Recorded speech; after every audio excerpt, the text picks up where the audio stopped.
My family always thought of me as the quiet one, the background character in the dazzling movie that was my stepsister Tiffany's life. To them, my career in computers was a gray, uninspired, and ultimately pointless hobby that I somehow managed to get paid for. So when Tiffany, with the full support of my father and stepmother, demanded I get on my knees and apologize to her in front of the entire extended family at Christmas dinner, they were all expecting me to finally crumble. They were ready to watch me break. What they never ever imagined was that I held the keys to her entire online kingdom, and I was about to show everyone the real story behind her most viewed video.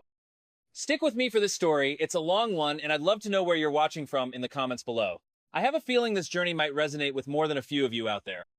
The whole dynamic felt like a carefully constructed play, and I was the only one who hadn't been given a script. My role was simple. Be the stable, unassuming, and slightly disappointing foundation upon which the glittering spire of my stepsister Tiffany could be built. My father, Richard, had married Tiffany's mother, Carol, when I was 10, and from that moment on, the gravitational center of our new family unit shifted permanently. Richard, a man who measured success in country club memberships and the weight of a gold watch, saw in Tiffany the daughter he could mold for public consumption charming, conventionally attractive, and socially aggressive. Carol, for her part, saw her daughter as a direct extension of herself, a vessel for the life of casual luxury and admiration she felt she deserved. I, on the other hand, was a quiet anomaly. While Tiffany was taking ballet and horseback riding lessons, I was taking apart old computers and learning to write code. While she was building a network of friends at exclusive summer camps, I was building my first rudimentary programs in the quiet solitude of my bedroom. They saw it as a phase, a quirky but ultimately dead-end interest. He's just not a people person, my father would say with a sigh, a statement that was less of an observation and more of a verdict. He couldn't understand a world that wasn't built on handshakes and power lunches. My work was invisible to him, a series of abstract symbols on a screen that couldn't possibly compare to Tiffany's tangible, photogenic achievements. Our weekly family dinners were the primary stage for this long-running performance. I would sit there, a ghost at the feast, while Tiffany held court. She had, in the last few years, branded herself as a lifestyle influencer. Her life was a meticulously curated stream of aesthetically pleasing photos and videos showcasing fashion, travel, and a particularly performative brand of wellness. "Oh, this week has been absolutely insane," she would announce, tossing her perfectly highlighted blonde hair over her shoulder. The brand I'm collaborating with for the Bali retreat is just so demanding, but their vision aligns perfectly with my message of authentic living. My father would nod sagely, his eyes gleaming with pride. "That's my girl. Always closing the deal. Did you hear that, Alex? Your sister is building an empire." I would look up from my plate, forcing a tight-lipped smile. "That's great, Tiff. What else was there to say?" How could I possibly explain what I did in a way they would value? They thought I worked for a small, obscure tech startup. They had no idea that I was the startup. I had single-handedly built a data analytics platform, a complex piece of software that could dissect social media trends with terrifying accuracy. My company, which I ran from a small, leased office space with 2 trusted employees, didn't create content. We analyzed it. We could tell you why a video went viral, where the traffic came from, the exact second viewers lost interest, the sentiment of the comments, and most importantly, we could spot artificial engagement from a mile away. My clients weren't influencers. They were major corporations, marketing agencies, and even political campaigns who needed to understand the digital landscape with absolute certainty. They paid me a small fortune for that certainty, a fact I kept carefully hidden. To my family, I was just Alex, the guy who played on the computer, a narrative Tiffany was always eager to reinforce. "It's just so technical, isn't it?" she'd said once, wrinkling her nose. "All those numbers and codes. I need to be creative, to connect with people on a human level." The irony was so thick, I could have choked on it. A few months before the infamous Christmas dinner, Tiffany had her biggest success to date. She posted a video titled, "Saving a Life, My Day at the No-Kill Animal Shelter." It was a masterpiece of emotional manipulation.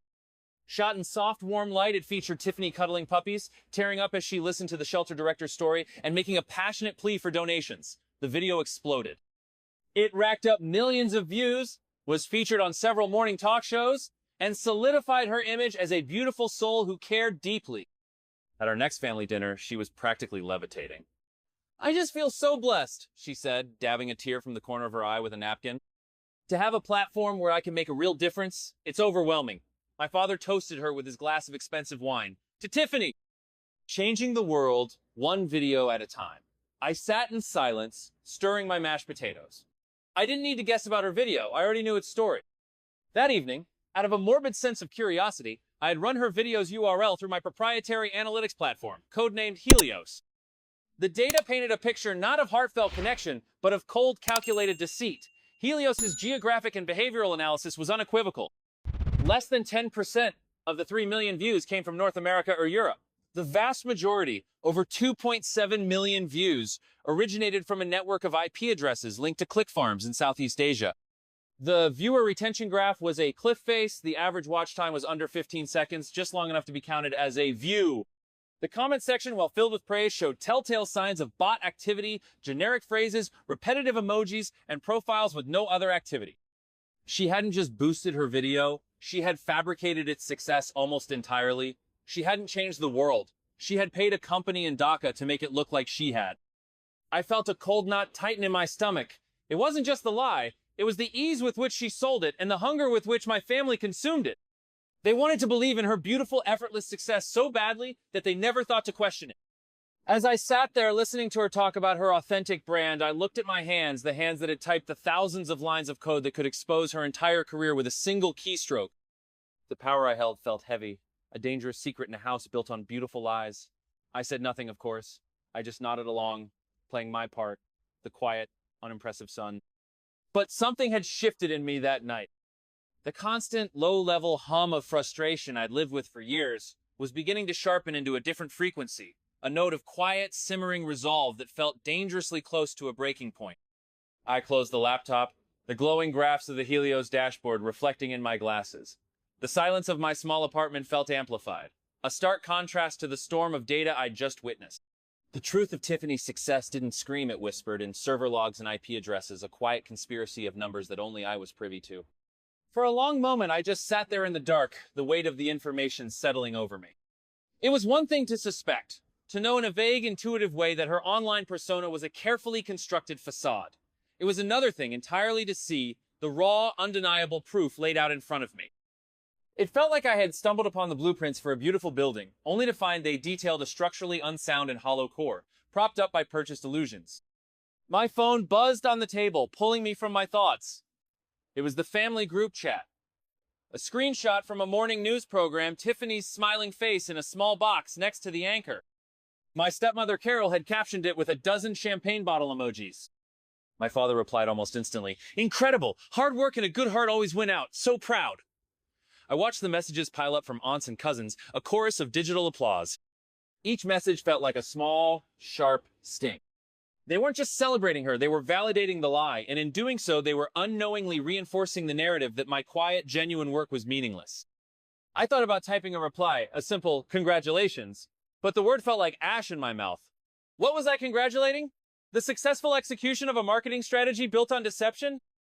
I tossed the phone onto the couch. The urge to expose it all was a hot, sudden flash in my chest. To send them the Helios report, to watch the digital fireworks. But I knew it wouldn't work that way. They wouldn't see data, they would see a jealous attack. I would be the villain, the bitter brother, trying to tear down his successful sister. They would close ranks around her, and the lie would become even more entrenched. No, if this was a game of appearances, a war of narratives, I couldn't win by presenting evidence they were predisposed to misunderstand. The path forward had to be different. It had to be on my terms, in my arena. A profound sense of isolation washed over me then. It wasn't a new feeling, but it had a sharper edge now. There was only one person in the world I wanted to talk to about this. The one person who saw me for who I was and not who my family wanted me to be, my girlfriend Sarah. I pictured her face, the way she would listen intently, her brow furrowed in concentration as I explained the code, her eyes lighting up not with confusion, but with understanding. But I hesitated. It was my burden to carry, my family's dysfunction. Dragging her into the sordid details of my stepsister's manufactured fame felt unfair. It was my secret, my power, and for now, my responsibility. I stood up and walked to the window, looking out at the city lights. Down there, millions of people were living their lives, each with their own dramas, their own secrets. My problem felt both infinitesimally small and all-consuming. The Christmas season was just around the corner, a time my family treated with near-religious reverence. It meant weeks of forced gatherings, performative cheer, and intense scrutiny.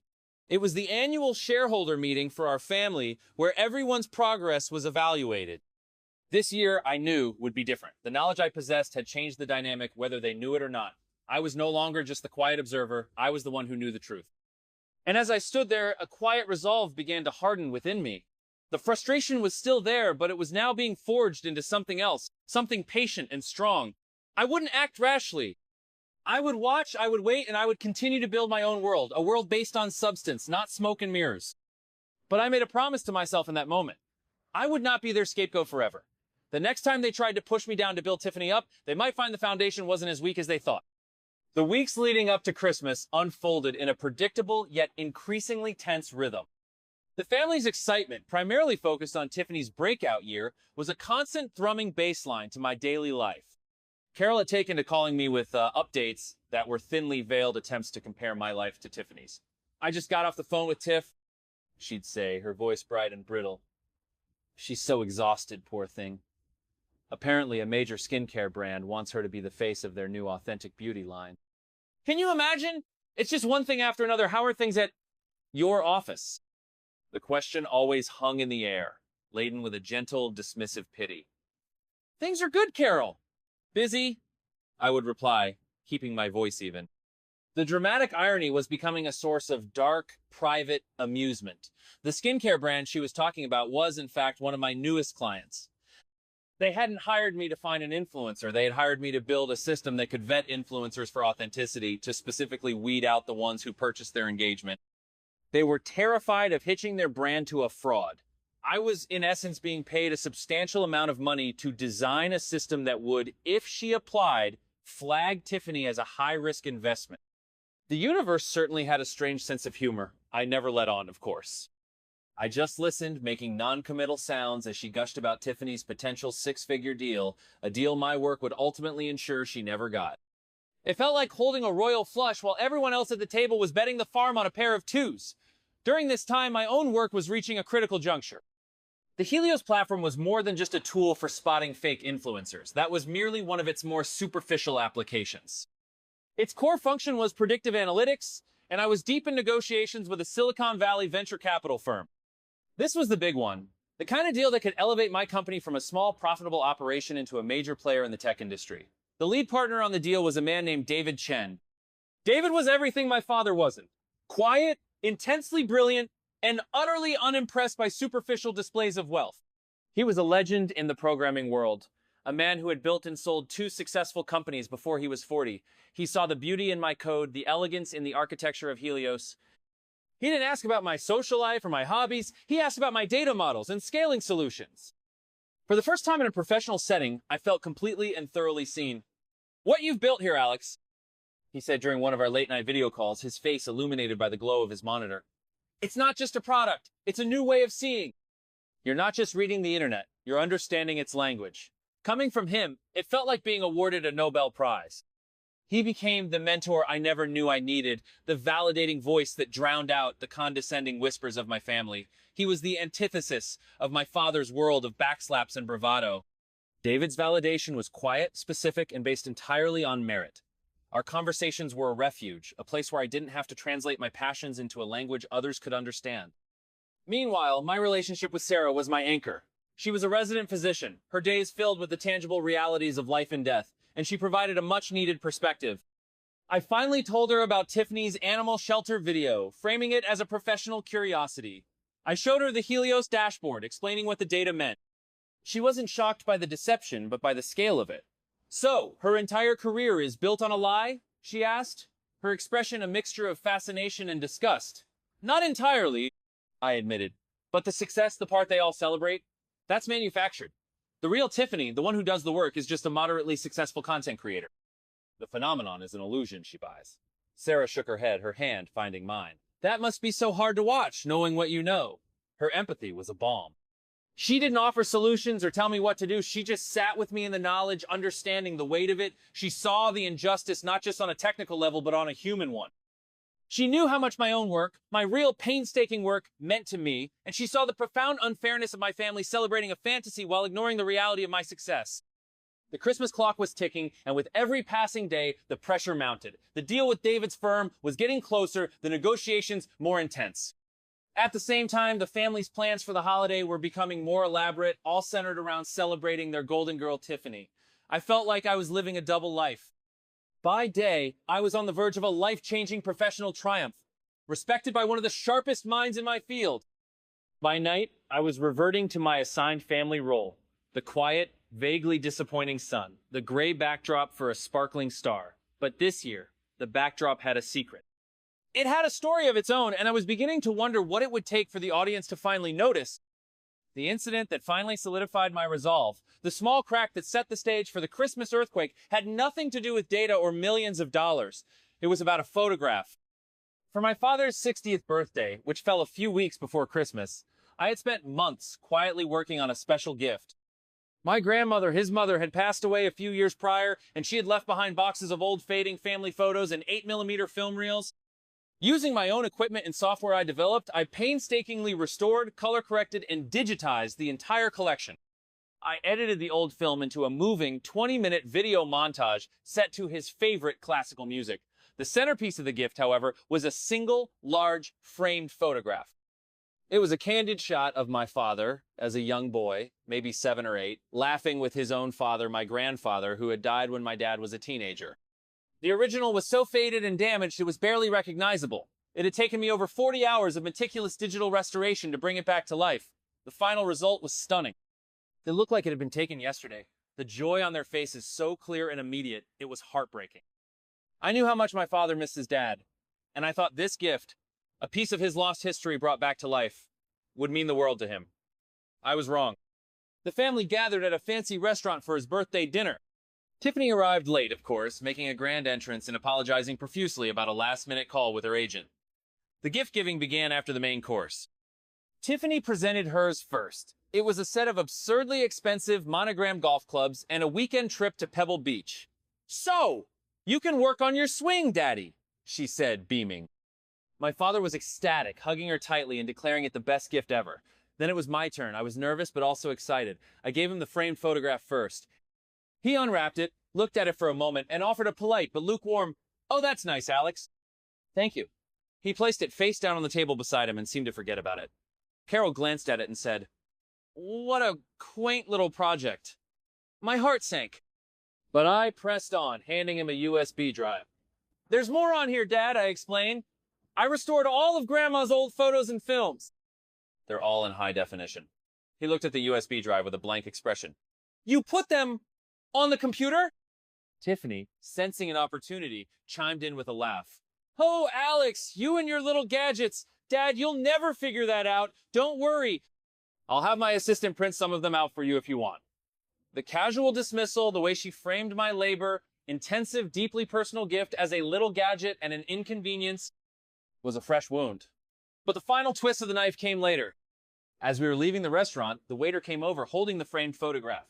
"Sir, you forgot this. My father had left it on the table." He looked embarrassed for a fleeting second, then quickly covered it. "Ah, yes, thanks." He took it, but as we walked out, he handed the heavy frame to me. "Here, Alex, you hold on to this for me. I don't want it to get scratched in my car with the new clubs." I walked to my own car in the cold night air, holding the restored image of my father and grandfather, a gift of memory that had been deemed less important than protecting a set of golf clubs. I sat in my car for a long time, the engine off, just staring at the photograph. The joy on their faces mocked me. This wasn't about money or success anymore. This was about being seen. And I realized in that moment that they would never ever see me. They didn't want to. My world, my skills, my passions were alien to them, and anything they couldn't understand, they devalued. It wasn't malice, not exactly.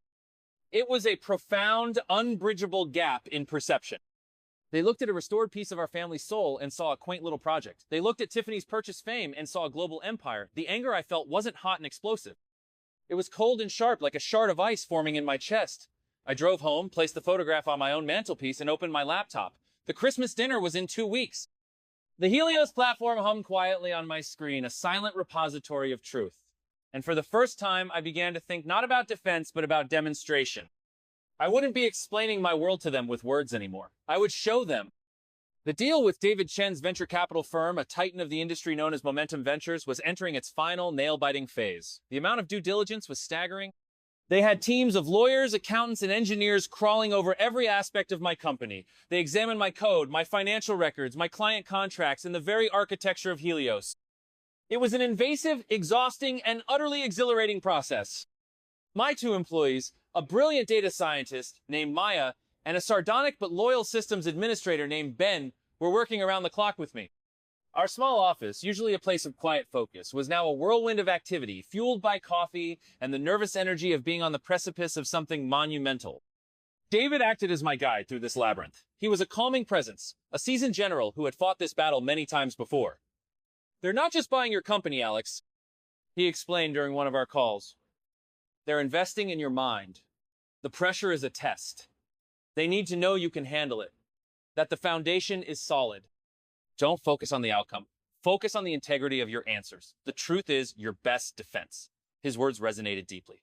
Integrity. Truth. These were the currencies he dealt in, the same currencies my family seemed to have long since abandoned. The contrast was a constant source of both strength and sorrow. One evening after a grueling 10-hour session with Momentum's technical team, I was utterly drained. I was about to head home when an email popped up. It was from one of the junior analysts at Momentum, a kid fresh out of Stanford. The subject line was, "Query re-influencer anomaly." My heart rate quickened. He had attached a link to a news article. The headline read, "Philanthropic influencer Tiffany Starr inspires millions with shelter video." The analyst's message was brief. "Hi, Alex. During our market analysis," this influencer's channel came up as a case study for meteoric organic growth. Her numbers are astronomical. However, her channel triggers several of the markers in the Helios system for engagement and authenticity. Could this be a false positive? Would be great to know if the system needs calibration for this type of emotional viral content. I stared at the email, a slow, cold smile spreading across my face. The universe wasn't just humorous, it was a master of ironic plot twists. My potential investors, the people who were about to validate my entire professional life, were now unknowingly asking me to render a professional opinion on my own stepsister's fraudulent empire. This was the moment where my two worlds, so carefully kept apart, were threatening to collide. I could have given a simple, technical answer. "Yes, it's possible. We're constantly refining the algorithm for outliers." I could have dismissed it, and he would have moved on. But David's words echoed in my mind. "The truth is, your best defense." This wasn't just about Tiffany anymore. This was about the integrity of the very system they were investing in. My platform's core promise was its ability to deliver uncomfortable truths. How could I, its creator, shy away from one now? I took a deep breath and began to type a reply. I didn't mention my relationship to her. I kept it cold, clinical, and professional. "Thank you for flagging this," I wrote. "This is not a false positive. The system is functioning as designed. While the public-facing narrative is one of organic growth, the back-end data tells a different story. Over 85% of the view count on the video in question originates from known click farm networks in Southeast Asia and the Balkans. The comment sentiment is overwhelmingly positive, but shows a bot-driven repetition score of 92%. The subscriber-to-view ratio is also anomalous. We classify this channel not as an example of organic growth, but as a textbook case of sophisticated engagement purchasing. It is precisely this type of deceptive amplification that Helios was designed to identify. I attached a redacted, high-level Helios report on her channel. Stripping away any identifying information about my company but leaving the damning data intact, I hit send and leaned back in my chair, my heart pounding. It was a risk. It was a bold, almost arrogant move. But it was the truth. And I was betting my future on the idea that in the world I wanted to be a part of, the truth still mattered. The next morning, I had an email from David Chen himself. The subject was simple. Nice. The body of the email was just one line. "The final papers are being drawn up. Let's make this happen." I had passed the test. By refusing to compromise, by demonstrating the unflinching power of my own creation, I had solidified their trust. I had won. But as I sat there, a wave of something other than triumph washed over me. By sending that email, I had, in a way, already made my choice. I had drawn a line in the sand, not with anger or emotion, but with cold, hard data.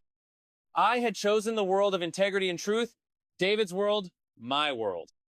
And I knew, with a certainty that chilled me to the bone, that the coming Christmas dinner would be the moment my other world, my family's world of beautiful lies, would be forced to reckon with that choice. The week before Christmas was a blur of legal documents and champagne. The deal with Momentum Ventures closed. The final wire transfer, an amount of money that was so large it felt like a clerical error, hit my company's bank account. My life had changed overnight, irrevocably, and profoundly. But on the outside, nothing was different. I still drove the same 5-year-old sedan. I still lived in the same modest apartment. And I still receive text messages from my family that displayed a breathtaking lack of awareness. Carol sent a photo to the group chat of Tiffany on a shopping spree for the less fortunate, posing with a mountain of designer shopping bags. My generous girl, always thinking of others during the holidays. Blessed, she wrote. The irony was physically painful. I knew for a fact, thanks to a quick check of her social media backend, that the shopping spree was sponsored. She wasn't just being paid to post about it. The brand had given her a specific list of items to buy and a meticulously crafted caption. Her generosity was a paid advertisement. Meanwhile, I had just anonymously donated a sum of money to the city's actual homeless shelters that was likely more than her entire sponsorship deal, a fact I would never share. That night, Sarah came over to celebrate. She brought a bottle of champagne that was nicer than any I'd ever had before, and we drank it out of my mismatched coffee mugs. She had listened for weeks as I described the stress of the negotiations, the late nights, the sheer weight of the due diligence. Now, seeing the relief and triumph in my eyes, she was simply happy for me. So, you're officially a mogul, she teased, bumping her mug against mine. A titan of industry. Should I start calling you Mr. Chairman? I laughed. A real unburdened laugh that felt foreign and wonderful. Hardly, I still have to take the trash out. We sat on my small balcony, wrapped in blankets against the cold. Are you going to tell them? She asked softly, her tone shifting from playful to serious. At Christmas? I knew exactly who she meant. I looked out at the city, the distant glow of office buildings and apartment windows. I wasn't going to, I admitted. My plan was just to survive it, as usual. Smile and nod while they talk about Tiffany's latest brand deal. But something's changed, she stated. It wasn't a question. My father's birthday, I said, the memory's still a fresh bruise. Leaving the photo I made for him on the table, it wasn't just that he forgot it. It was incomprehensible to him. The value of it, my value. The only things that register are money and status. The kind you can brag about at a country club. So, are you going to give them something to brag about? She asked, her gaze steady. It was a tempting thought.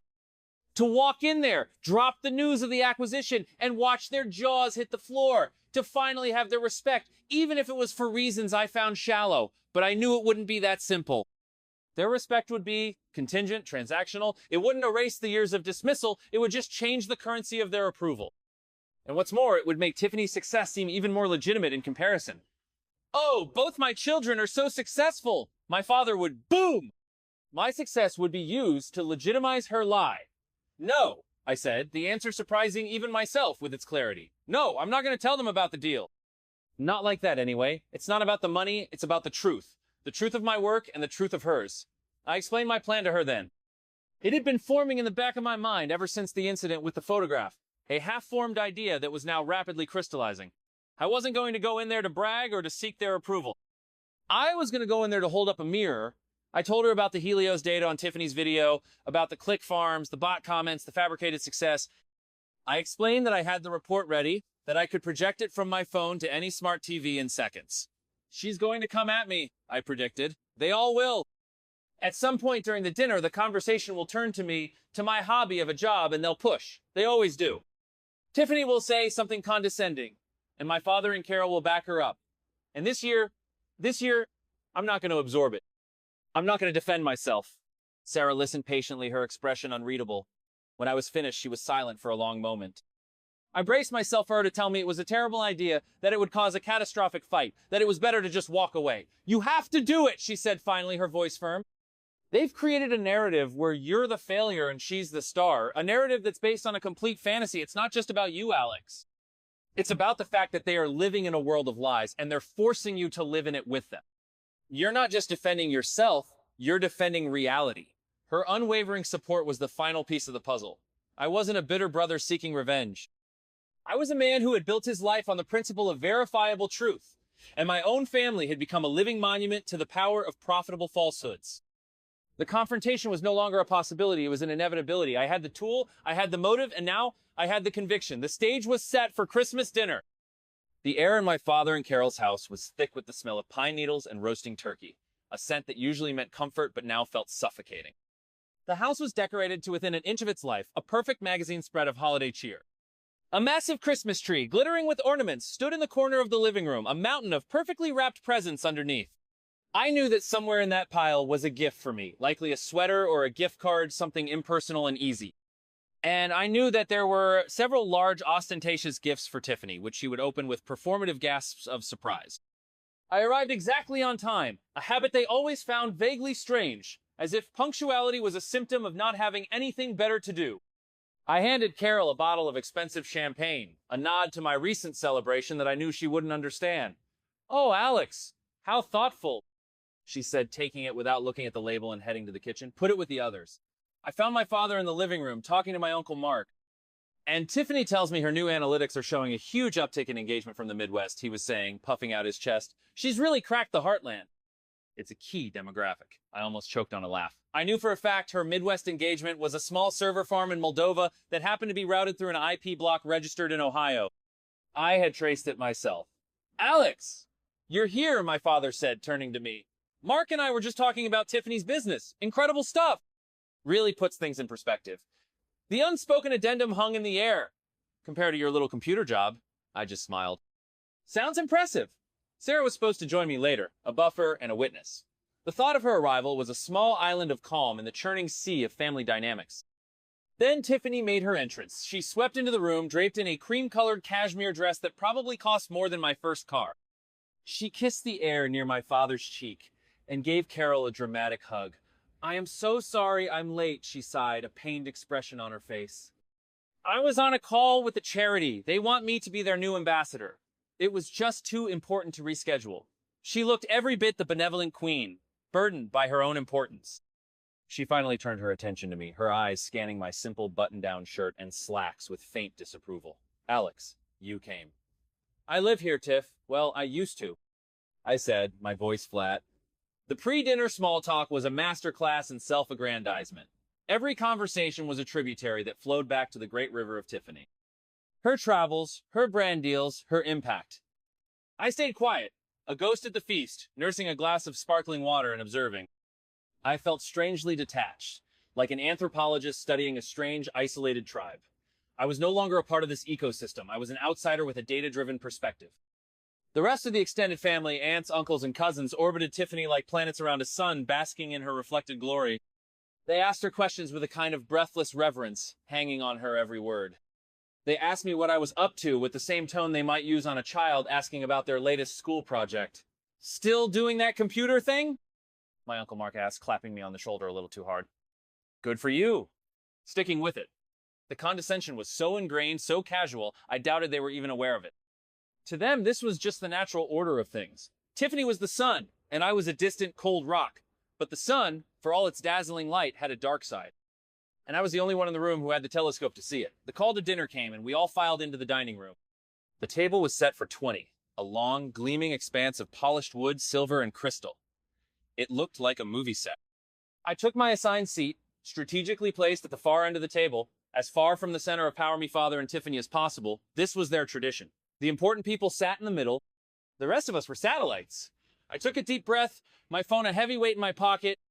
Sarah texted me, "On my way, don't start the revolution without me." A small smile touched my lips. The overture was over. The main performance was about to begin. I could feel the familiar rhythm of the evening starting to build, the conversational tide turning towards its inevitable destination, the public celebration of Tiffany, and the subtle, persistent chipping away at me. But this time, I knew the rhythm would be broken. This time, there would be an intermission for a special presentation. The first act of the dinner played out exactly as I had anticipated. The main topic of conversation, steered expertly by Carol and my father, was the magnificent trajectory of Tiffany's career. We heard again about the Bali retreat, the skincare brand, and the charity ambassadorship. It was a verbal highlight reel, each accomplishment embellished and polished for maximum effect. My father, Richard, was in his element, acting as the proud CEO of Tiffany Inc. He would interject with financial figures that were always vague but impressive sounding. "She's projecting a 7-figure income next year, you know," he announced to the table at large, beaming. "That's the power of building a strong brand." Tiffany would blush demurely at this, waving it away with a flick of her wrist. "Oh, Dad, it's not about the money, it's about the message. It's about empowering people to live their best, most authentic lives." I nearly bit through my tongue to keep from saying, "The less authentic means buying 2 million views from a click farm in Dhaka." I caught the eye of a cousin across the table, a younger kid who was actually studying computer science at university. He gave me a subtle eye roll, a small gesture of solidarity that felt like a lifeline. He knew, at least on some level, that the world of influencing wasn't as simple as they made it sound. He was the only other person at the table who might speak the same language as me. The food was served, an elaborate multi-course affair that must have cost a fortune. As I ate, I listened. The conversation was a performance of status. My uncle talked about his new boat. An aunt detailed her recent trip to Tuscany. It was a competitive sport of casual one-upmanship, and Tiffany was the reigning champion. My own contributions were minimal. When asked a direct question, I would answer politely and concisely, offering no extra information that could be used as a foothold for their usual probing. This, I knew, was frustrating for them. My silence was a void in their narrative, a blank space they were desperate to fill with their own assumptions. The turning point, the moment the mood shifted from celebratory to confrontational, came during dessert. Carol brought out a decadent chocolate cake, and as she was serving it, she looked down the table at me. "Alex, dear," she began, her voice dripping with syrupy concern. "We're all so thrilled for Tiffany, but we haven't heard much from you. Are things all right at that little company of yours?"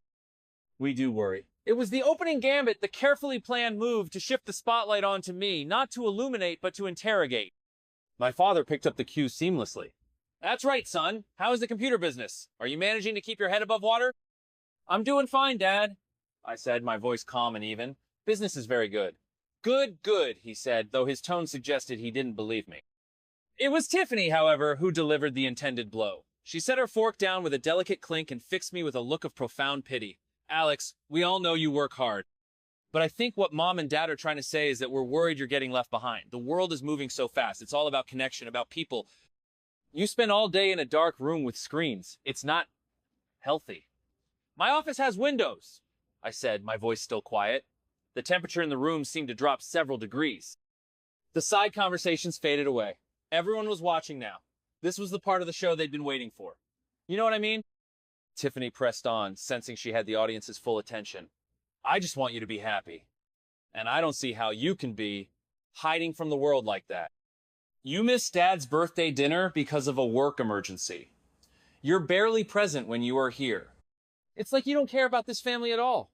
The accusation about my father's birthday twisting my late arrival due to the Momentum Ventures call into a sign of callousness was a master stroke of manipulation. It was the exact hook I had been waiting for. It was the perfect, unearned accusation that gave me the opening I needed. I placed my napkin on the table, a quiet, deliberate gesture. I looked from Tiffany to my father, then to Carol. Their faces were a mixture of concern and righteous agreement. They had me cornered. The dutiful son, the failed brother, about to be lectured for his own good. "You're right, Tiffany," I said, and the entire table seemed to lean in, surprised by my sudden agreement. "You're right that I've been distant, but it's because my work, the work you all dismiss, has been consuming my life. But I think you've misunderstood the nature of what I do." I saw a flicker of triumph in her eyes. She thought I was about to confess my failures. She thought I was about to break. It was time to introduce them to Helios. The quiet part of the evening was officially over. "I think the best way to explain what I do," I continued, my voice resonating in the now silent dining room, "is to show you." I pulled my phone from my pocket. My hands were perfectly steady. The nervousness I had anticipated was gone, replaced by a cold, surgical calm. "Dad, your new TV in the living room? Is it a smart TV? Connected to the Wi-Fi?" My father looked momentarily confused by the non sequitur. "Yes, of course it is. Top of the line model." "Perfect," I said. I tapped a few times on my phone's screen. In the adjoining living room, the massive 80-inch television, which had been displaying a festive screensaver of a crackling fireplace, flickered and then went black. A few people gasped. "What are you doing, Alex?" Carol asked, her voice sharp with annoyance. "Just giving a small demonstration of my unhealthy work," I replied, not taking my eyes off Tiffany. I could see a sliver of apprehension creeping into her confident demeanor. This was not part of the script.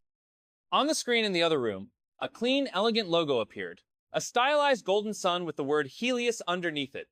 Then, the interface loaded. It was a dashboard of intricate graphs, geographical maps, and flowing data streams. It looked professional, complex, and expensive. It looked like something from a spy movie. "This is Helios," I said, my voice acting as narration for the visual display behind me. "It's a proprietary data analytics platform. It's what my company does. In simple terms, it analyzes trends and behavior on the internet. It can measure the emotional sentiment of online conversations, track the geographic origin of user engagement with pinpoint accuracy, and Most importantly, it can distinguish between genuine human interaction and artificial bot-driven activity. I let that sink in for a moment. The room was still, the only sound the faint hum of the refrigerator from the kitchen. My family was staring at the screen, their expressions a mixture of confusion and dawning unease. My young cousin, the computer science student, was staring at the screen with wide, fascinated eyes. He knew what he was looking at. For example, I said, my thumb hovering over my phone screen, let's take a piece of content that has been very successful recently. A piece of content we've all been talking about tonight. I looked directly at Tiffany. Her face had gone pale. The pitying expression was gone, replaced by a rigid defensive mask. She knew what was coming. She just didn't know how I was going to do it. Let's take a look at your animal shelter video, Tiff. Her name hung in the air like a death sentence. Alex, don't you dare. She hissed, her voice low and venomous. My father stood up abruptly. That's enough, Alex. Whatever this is, it's inappropriate. This is a family dinner. Turn that off right now. I'm just showing you what I do, Dad, I said calmly, meeting his angry gaze. You've all been so curious about my work for years. You were worried I was getting left behind. I just want to reassure you that I'm doing just fine. In fact, my work involves understanding Tiffany's world better than anyone else here. I tapped my phone again. The Helios dashboard on the TV shifted. A video thumbnail appeared in the center of the screen. Tiffany's face, looking soulful as she cuddled a golden retriever puppy. The title was displayed clearly beneath it. Saving a Life, My Day at the No-Kill Animal Shelter. Beside it, the view count was listed. 3.1 million. A wave of murmurs went through the family. They recognized the video. They saw the big number. This was a success they understood. An impressive number? I acknowledge, my voice smooth and clinical. A viral sensation. But Helios doesn't just see the number. It sees where the number comes from. I swiped on my phone and a world map populated the screen, covered in a heat map of colors. A tiny, almost invisible speck of red glowed over North America.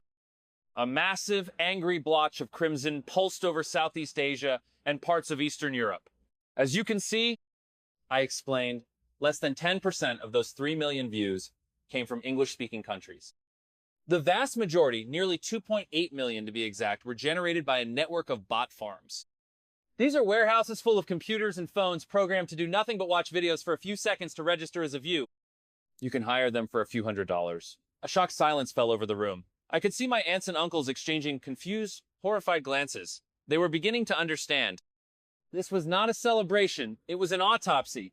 Tiffany was frozen, her knuckles white where she gripped the tablecloth.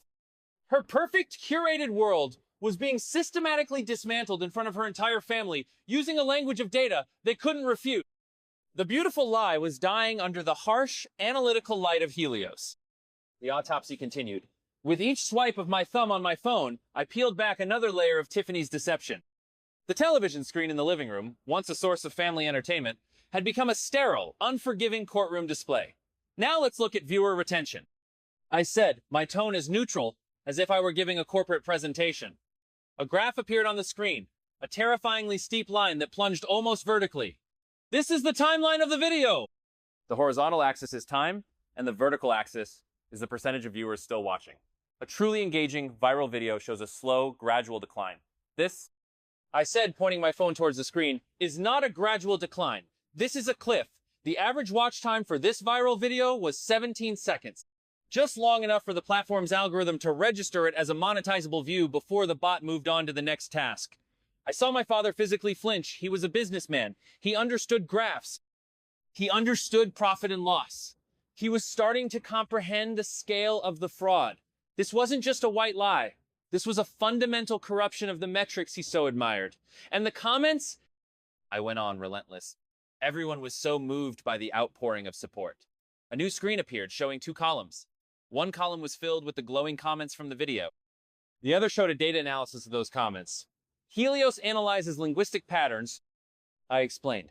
The system detected that over 90% of the positive comments were generated by bots. You can see the repetition of phrases. So inspiring. You have a heart of gold. The world needs more people like you. They're posted by accounts with no other activity, no profile pictures created on the same day. They are illusions designed to create the impression of a mass emotional response. At that moment, the front door opened and Sarah walked in. She paused in the entryway, taking in the scene. The family frozen around the dinner table, their faces a tableau of shock and confusion, the glowing television screen displaying the evidence, me, standing like a prosecutor at the head of the table, and Tiffany, looking as if she had been turned to stone. Sarah's expression was calm as she quietly closed the door behind her. She knew exactly what she had walked into. Her presence was a silent affirmation, a reminder that I was not alone in this. My stepmother, Carol, was the first to find her voice, and it was trembling with rage. "This is monstrous, Alex," she whispered, her face pale. "To do this to your sister, to humiliate her. This is born of jealousy. It's a sickness." "Is it jealousy, Carol?" I asked, turning to face her. "Or is it a simple statement of fact? For years, all of you have defined success by these metrics. View counts, followers, likes. You've used these numbers to build Tiffany up and to diminish me. All I am doing is showing you that the numbers you worship are meaningless. They're hollow. They can be bought for a pittance from a server farm in Bangladesh. The empire you're all so proud of is built on a foundation of sand." Tiffany finally broke. She shot to her feet, her chair scraping loudly against the wood floor. "He's lying!" she shrieked, her voice cracking. "He's a hacker. He's manipulated this. He's always been jealous of me, always trying to undermine me. Dad, make him stop." My father, Richard, looked lost. His world, with its clear winners and losers, had been turned upside down. He looked from his daughter's desperate, tear-streaked face to the cold, hard data on the screen. He looked at me, and for the first time, I think he saw a stranger. He didn't see his quiet, disappointing son. He saw someone who wielded a power he couldn't comprehend, a power that had just demolished the narrative he had invested so much in. "Alex, is this true?" he asked, his voice barely audible.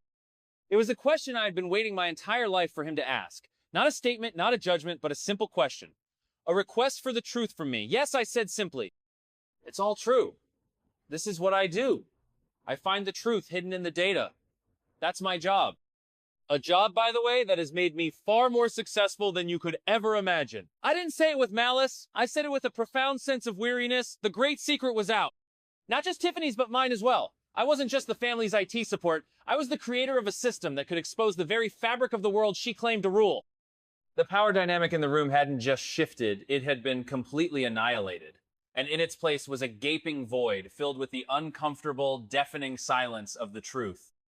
The silence in the room was a living thing, heavy and suffocating. No one moved, no one spoke. The only sound was the faint, triumphant chime of my phone as a new email notification popped up, a sound only I could hear. It was from David Chen, a simple message. "Merry Christmas, Alex. Welcome to the first day of the rest of your life." It felt prophetic. The spell was broken. Tiffany stood there, her face a mask of disbelief and fury, tears streaming down her cheeks, smearing her carefully applied makeup. The image of the compassionate angel from her video had evaporated, replaced by this raw, exposed person. Carol rushed to her side, wrapping an arm around her, glaring at me as if I had physically assaulted her daughter. "You see what you've done?" Carol spat at me. "You couldn't stand to see her shine, so you had to ruin it for everyone." "I didn't do this, Carol," I said, my voice steady. I felt an odd sense of calm, the kind that comes after a storm has passed. "Tiffany did this. She made the choice to deceive everyone. I just held up a mirror. Is the reflection my fault?" My father finally seemed to process the situation. He walked slowly, almost hesitantly, into the living room and stood before the television, staring at the Helios dashboard as if it were an alien artifact. He reached out and touched the screen, tracing the lines of the grass with his finger. He wasn't looking at the data for Tiffany's video anymore. He was looking at the logo. Helios! He was a businessman, and his mind was starting to connect the dots, not emotionally, but pragmatically. He knew what a platform like this could be worth. He was finally, after all these years, seeing my work not as a hobby, but as an asset. "This platform, Helios," he said, turning to face me, his voice filled with a strange new tone of awe and confusion. "You built this? All of it?" "Yes," I said. "From the ground up, with my team." "And the clients you mentioned? The corporations? The marketing agencies? They pay you for this? For this data?" "They pay very well for it," I confirmed. The truth is a valuable commodity. An uncle, who had been silent until now, finally spoke up. "So wait, are you saying Tiff's whole thing is fake? All those videos, the talk shows?" The question hung in the air, a blunt instrument in a room full of sharp knives. The focus shifted back to Tiffany. Her sobs had subsided into angry, hiccuping breaths. "It's not fake!" she insisted, her voice raw. "It's marketing. Everybody does it. It's how the game is played. You have to build buzz. He doesn't understand because he's a nobody, hiding behind his computer screen." "I may hide behind a screen, Tiffany," I replied, "but at least the world I've built behind it is real. It's funded by real clients who pay for real results. It's valued by real investors who see its potential. What is your world funded by? Deceit? A handful of brand deals from companies who don't know they're being sold a lie? I looked around at the faces of my family. I saw confusion, betrayal, and for some, a dawning, grudging respect. They were starting to understand. I wasn't the jealous brother. I was the one who had been holding all the cards all along. It was at this moment that Tiffany completely lost control. The carefully constructed persona of the calm, enlightened influencer shattered into a million pieces. I hate you! She screamed at me, her face contorted with rage. You've ruined my life! You've ruined everything! Then she turned to my father. Are you going to let him do this? After everything I've done for this family's name, after I've made us proud, this was it. The moment of choice. My father stood between his weeping, exposed stepdaughter and his quiet, suddenly powerful son. He looked at the wreckage of the dinner, the uneaten cake, the horrified faces of his relatives. He looked at the television, at the silent, powerful testament to my hidden life. Then he looked at me, and his expression was unreadable. The house that Richard and Carol had built, a house of appearances and conventional success, was crumbling. The foundation had been revealed to be a lie, and the quiet, unassuming pillar they had always ignored was suddenly the only thing left standing. The silence stretched on, and in that moment, everyone in the room knew that the family as we knew it was over. A new order was being established, and no one, least of all me, knew what it would look like. Then came the demand. It was so disconnected from the reality of what had just happened that for a moment I thought I had misheard. Tiffany, wiping her tears with the back of her hand, seemed to gather herself, drawing on some deep reserve of entitlement. She took a deep breath, lifted her chin, and looked at me with eyes full of venom. You did this to me? She said, her voice low and shaking with fury. You planned this. You waited until everyone was here to try and humiliate me. You owe me an apology. I stared at her, genuinely baffled. An apology? For what? For telling the truth? For revealing the lie that her entire success was built upon? It was a level of delusion that was almost admirable in its audacity. Carol, ever her daughter's champion, immediately latched onto this. She's right, Carol said, nodding vigorously. This was a malicious, calculated attack. The only decent thing you can do now, Alex, is apologize for the pain you've caused. You need to apologize to your sister. In front of everyone. My father, who had been silent and wrestling with his own shattered worldview, seemed to see this as a potential off-ramp, a way to restore some semblance of the old order. Carol has a point, Alex, he said, his voice hesitant but firming up as he spoke. You made your point. You showed us your work. But you've hurt your sister deeply. An apology would go a long way towards mending things. Mending things. He wanted to smooth it over, to patch the gaping hole in the fabric of our family with the flimsy bandage of a forced apology. He wanted to go back to pretending, because the truth was too uncomfortable, too disruptive. He wanted me to concede, to admit fault, so that they could slowly, carefully rebuild the fiction that had just been demolished. Tiffany saw her opening, her chance to regain control of the narrative. Her voice grew stronger, more demanding. I don't just want an apology, she declared, stepping forward. I want you to get on your knees, right here. And I want you to tell everyone that you lied, that you made it all up because you were jealous. You will kneel and you will apologize for trying to ruin my life. A collective gasp went through the room. Even for Tiffany, this was breathtakingly arrogant. She wasn't just demanding an apology. She was demanding a complete and total surrender. She wanted me to publicly repudiate the truth, to declare my own work a fiction, and to physically humble myself before her. She wanted to restore her monarchy by forcing me into the role of a groveling peasant. The demand hung in the air, audacious and insane. I looked at my father, expecting, or at least hoping, that he would see the madness of this, that he would intervene. But he remained silent, his face a mask of conflict. He wouldn't support her demand, but he wouldn't contradict it either. He was paralyzed. It was in that moment that everything became crystal clear. This was never about my success or her lies. It was about my role. My designated role in this family was to be small. And I had just refused to be small any longer. Her demand to kneel was a desperate, frantic attempt to force me back into the box they had built for me. I looked at Tiffany, at her tear-streaked, expectant face, and I didn't feel anger anymore. I felt a profound sense of pity. She was so trapped in her own fabricated reality that she thought this was a reasonable demand. She thought she still held the power. Then a quiet, clear voice cut through the tension. Are you out of your mind? It was Sarah. She had been standing silently by the door, a pillar of calm in the chaos, but now she stepped forward. She looked directly at Tiffany, her expression one of utter disbelief. He's going to kneel? After you built a career on lies, and he just demonstrated a level of success none of you can even comprehend? The delusion is just staggering. Tiffany whirled on her. You stay out of this! This is a family matter. I am part of Alex's family, Sarah said, her voice like steel.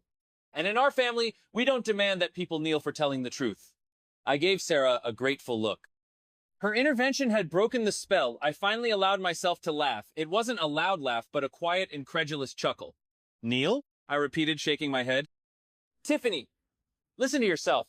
You're not a queen. This isn't a kingdom. This is a dining room in a suburban house, and your entire empire, the one you think gives you the right to make demands like that, was just exposed as a cheap imitation. The game is over. I took a step forward, my voice dropping to a serious, final tone. There will be no apology, and I will never, ever kneel. My refusal, clear and unequivocal, was the final, definitive break. It was the moment the old world died and a new one, uncertain and terrifying for them, began. Tiffany looked as if I had slapped her. The idea that her demand would be refused was something that had clearly never entered her mind. Her entire life had been a series of fulfilled entitlements, and my flat denial was a violation of the natural order she believed in. You can't do this, she stammered, looking to her mother and my father for support. Make him. Dad, you're the head of this family. Make him do it. My father looked at me. The awe and confusion had been replaced by a deep, weary sadness. He finally understood that he had no authority here. The currency he dealt in parental approval, financial support, emotional validation was worthless to me now. I had my own. I can't, Tiffany, he said, his voice raspy. I can't make him do anything.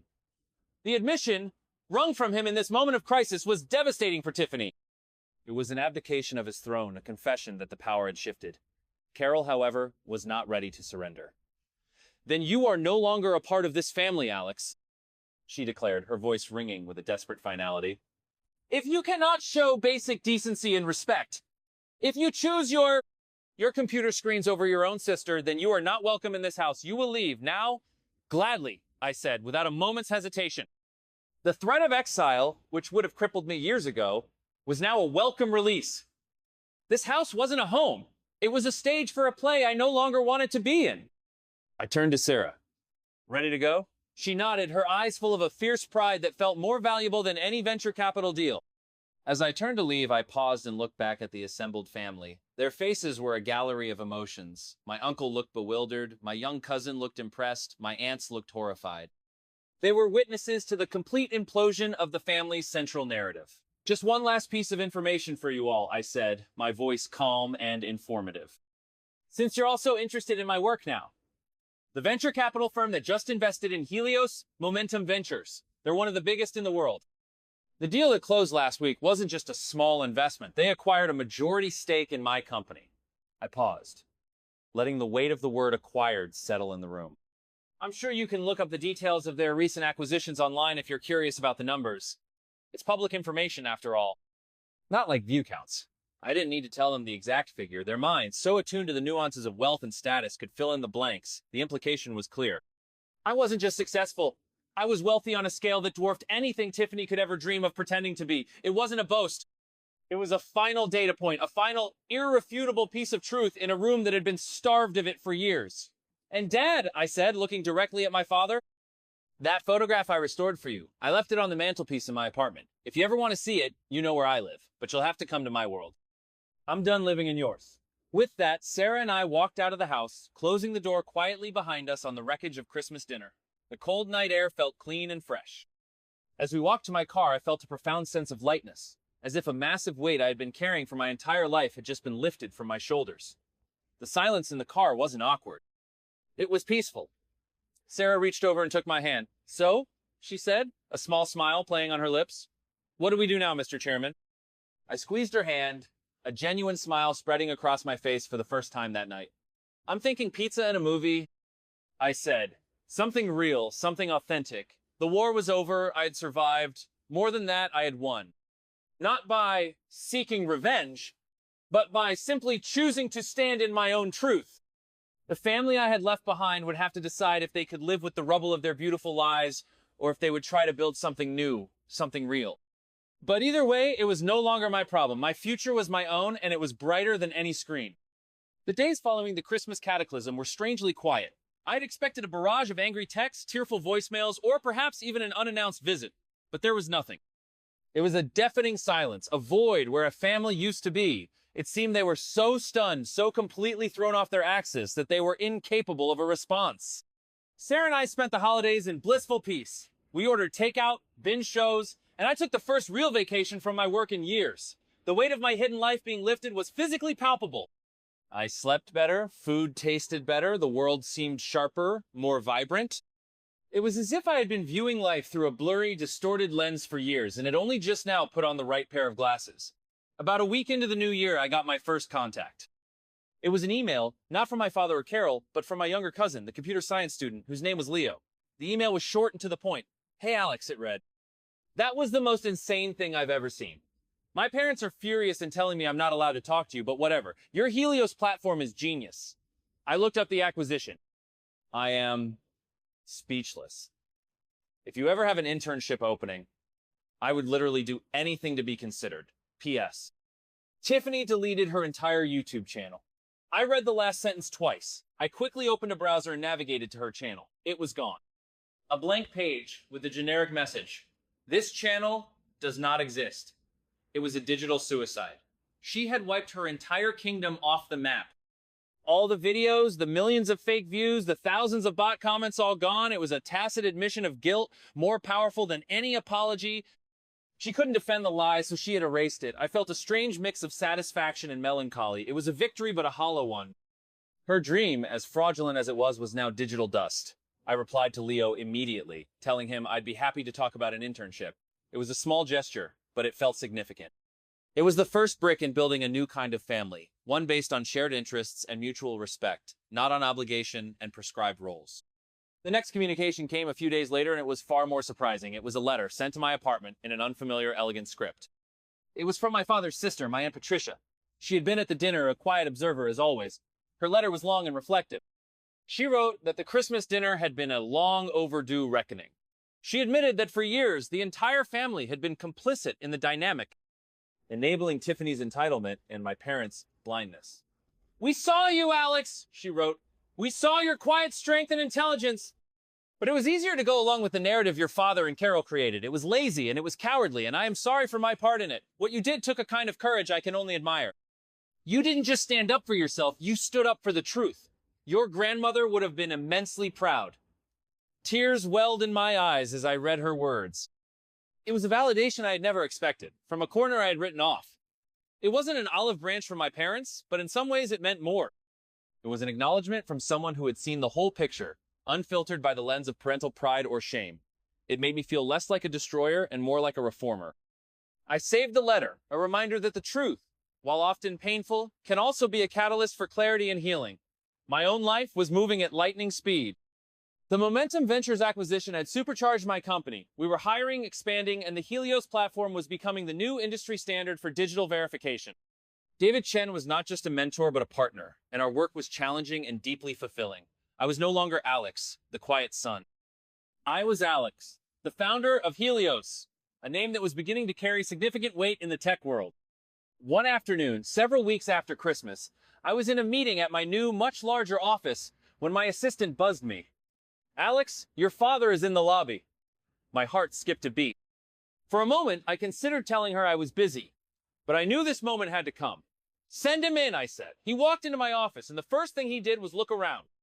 He saw the bustling open-plan workspace, the focused energy of my employees, the glass-walled conference rooms. He was seeing my world for the first time, and he looked completely out of his depth. He was no longer Richard, the master of the universe. He was just a man in a nice suit visiting a place he didn't understand. And then he saw it. On the wall behind my desk, I had hung the restored photograph of him and his father. It was the only personal item in the entire office. He stopped and stared at it, his throat working. "You kept it," he said, his voice thick with emotion. "I told you I would," I replied, my voice softer than I intended. We stood in silence for a long moment, the unspoken grief and years of misunderstanding hanging between us. The photograph was a bridge, a single point of connection between his world and mine. It was a memory I had salvaged, a piece of truth I had restored. It was a testament to the fact that my work wasn't about destroying things, but about finding what was real and making it shine. It was a start. My father stood before the photograph for what felt like an eternity. He didn't speak, but I could see the subtle shift in his posture, the slight relaxing of his shoulders, as if a long-held tension had finally been released. The office, my world of glass walls and frantic keyboard clicks, faded into the background. In that moment, it was just the two of us, and the ghost of his father smiling from a long-ago summer afternoon. Finally, he turned away from the picture and looked at me, his eyes glistening. "I Googled it," he said, his voice quiet, almost a confession. "The acquisition. The articles about you, about Helios. They're calling you a visionary. They're comparing you to, well, to people I've only ever read about in the Wall Street Journal." He shook his head, a gesture of pure disbelief. "All those years you were building this right under our noses. And we had no idea. We were so busy celebrating a fireworks display that we didn't see you building a star. The metaphor was clumsy, but the sentiment was genuine." It was the closest he had ever come to admitting his own blindness. "I didn't do it to hide it from you, Dad," I said, and I was surprised to find that I meant it. "I did it because I loved the work. It was the one place where the rules were clear, where things were either true or false. It was the one place where I felt competent." "Competent," he repeated, a sad smile touching his lips. "You were building a multi-million-dollar company from scratch, and we were worried you weren't social enough. The arrogance. The sheer, stunning arrogance of our ignorance." He finally met my gaze directly, and the look in his eyes was one I had never seen before. It was respect. Pure, unadulterated respect. It wasn't because of the money. It was because he finally understood the scale of my dedication, the depth of my passion, and the power of the world I had mastered while he wasn't looking. "I'm not here to ask for your forgiveness, Alex," he said, and the formality of him using my name was startling. "I don't deserve it. I'm here because your Aunt Patricia read me her letter to you, and she was right. We were cowards. I was a coward. It was easier to believe in Tiffany's beautiful, simple story than to try and understand your complex one. And that is my failure, as a father." He paused, taking a ragged breath. "I failed you. I'm sorry." The words, so simple, so long overdue, landed with the force of a physical blow. It was the apology I had stopped hoping for, the one I never thought I needed, but hearing it now, I felt a crack in the defensive wall I had built around my heart. "What about Tiffany?" I asked, my voice strained. "And Carol?" He sighed, the energy seeming to drain out of him. "The house is quiet. Carol is devastated. She's defending Tiffany to anyone who will listen. But the story is out. Our friends, the family, they all know. The calls have stopped. The invitations have dried up. When the illusion of success is gone, you find out who your real friends are." He looked down at his expensive shoes. "As for Tiffany, she's gone. She packed her bags the day after New Year's, left a note, said she was going to find herself to live her truth, whatever that means. She blames you, of course. She can't see her own part in it." It was a sad, pathetic ending to her story. An influencer who had lost her influence, a performer who had lost her audience. She had fled the scene of her greatest failure, still clinging to the fiction of her own victimhood. "I don't know if we can ever go back to what we were, Alex," my father said, his voice heavy. "Maybe we shouldn't, but I would like, if you'd let me. I would like to get to know my son. The real one." He gestured around the office. "I'd like to understand your world." I looked at this man, my father, who was for the first time in my life seeing me clearly. The anger and resentment I had harbored for so long had been replaced by a quiet, aching sadness, and now, a tentative flicker of hope. The path forward would be long and difficult. Trust, once so thoroughly broken, would have to be rebuilt, brick by painful brick. But for the first time, it seemed possible. "I can show you what we do," I offered, gesturing to a chair. "If you have some time." He nodded eagerly, a flicker of his old commanding self returning, but tempered with a new humility. "I have time, son," he said, sitting down. "I have all the time in the world. It wasn't a Christmas miracle. It was something more real, more complicated than that. It was a beginning, born from a painful, necessary ending. And as I started to explain the elegant logic of the Helios Code to my father, I realized I wasn't just rebuilding a relationship. I was integrating my two worlds. The quiet, unassuming son and the visionary tech founder were finally becoming the same person, in the same room, at the same time, and he was finally ready to meet him. The journey of reconnecting with my father was a slow and deliberate process, much like debugging a complex piece of code. There were errors, misunderstandings, and moments where the entire system threatened to crash. He would ask questions that revealed his deep-seated, conventional views on success, and I would have to patiently explain the different value system that governed my world. He started coming to my office once a week, not as a CEO inspecting a subsidiary, but as a student. He wanted to understand everything. from the server architecture to the business development strategy. He was fascinated by Maya's data models and endlessly amused by Ben's cynical but brilliant systems administration. For the first time, he was seeing the people and the passion behind the computer thing. He was learning my language. During one of his visits, he told me that Carol had asked for a divorce. The revelation about Tiffany had been the final fatal blow to their marriage, which he now admitted had been more of a business merger than a romance. Carol's identity was so intertwined with her daughter's manufactured success that she could not cope with its collapse. She had chosen to retreat fully into a world of denial, and my father, having had his own world shattered, was no longer willing or able to live there with her. I felt a pang of sadness for him, but also a sense of inevitability. Theirs was a house built on surface appearances, and a seismic truth had brought it down. He was now, in his own way, as adrift as I had once been. This shared vulnerability became the ground upon which we started to build something new. He began talking about his own father, the man in the photograph. He told me stories I had never heard, about his father's love for building things with his hands, his quiet integrity, his disappointment with my father's choice to pursue a career in finance over engineering. He used to tell me, "Richard, don't just count the money, build the thing that makes it," my father recalled, his eyes distant. I never understood what he meant until I saw what you've built here. In his own way, he was telling me that I was the man his father had always wanted him to be. I was the continuation of a legacy he had broken. It was a heavy, beautiful, and deeply healing admission. My life, meanwhile, continued its upward trajectory. The story of Helios, the platform that could sniff out digital deceit, had become a hot topic in the tech and business press. I did interviews, spoke at conferences, and became a reluctant public figure. In every interview, I made it a point to talk about the importance of authenticity and the dangers of a culture that values appearance over substance. I never mentioned my family. I never told the personal story behind the creation of Helios. It was my story, not a soundbite for public consumption. Sarah and I grew closer than ever. She was my rock, my confidante, and my partner in navigating this strange new life. We bought a house together, a place with a big yard and lots of natural light, a world away from the dark, cramped apartment where Helios was born. We filled it with books, laughter, and the quiet comfort of a shared life built on mutual respect and genuine affection. Leo, my cousin, became my first official intern. He was brilliant, hungry to learn, and a constant reminder that connection wasn't about blood, but about shared values. He was the first member of my new tribe.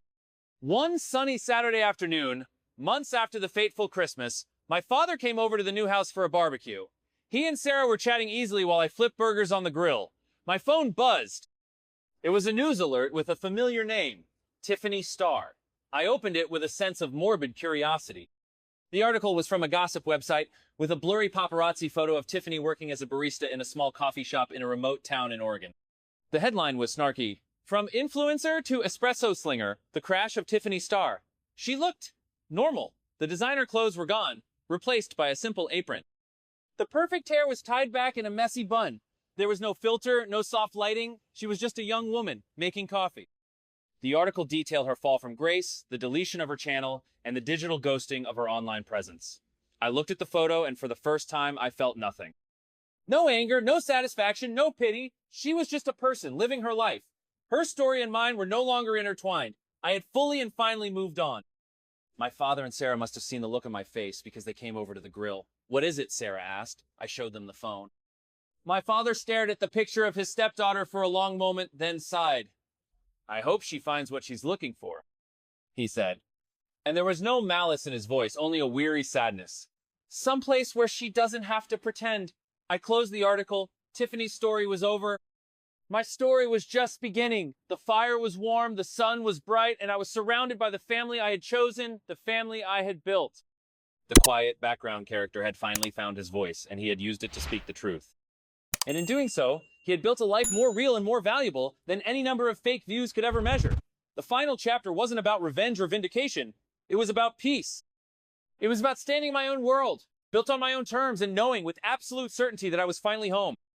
The years that followed were not marked by grand, dramatic confrontations, but by the quiet, steady accumulation of a life well lived. My relationship with my father solidified into something I had never imagined possible, a genuine friendship. We didn't always see eye to eye, but we learned to respect our different perspectives. He became a valued advisor on the board of my company. His old-world business acumen, a surprising but effective counterpoint to my data-driven approach. He sold his massive house, the stage of so many painful memories, and moved into a smaller, more modern condo downtown. He started taking woodworking classes, a nod to his own father's legacy. He was, in his own way, restoring his own history. Carol disappeared from our lives entirely. I heard through the family grapevine that she had moved to Florida, still clinging to the belief that I had maliciously orchestrated Tiffany's downfall. She was a permanent resident of her own fabricated reality, a ghost haunting a house of lies that only she still lived in. And Tiffany? Her name surfaced one last time, about 5 years after the Christmas dinner. Sarah, now my wife and a respected pediatrician, came across a blog post written by a woman living in the Pacific Northwest. The post was titled, "Finding My Authentic Self for Real This Time." It was by Tiffany. It was a long, rambling, and surprisingly honest account of her years in self-imposed exile. She wrote about the hollowness of her influencer life, the constant pressure to perform, the gnawing emptiness that came from knowing it was all a lie.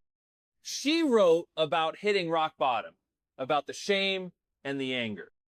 She detailed her journey through therapy, her struggles with menial jobs, and the slow, painful process of discovering who she was without an audience.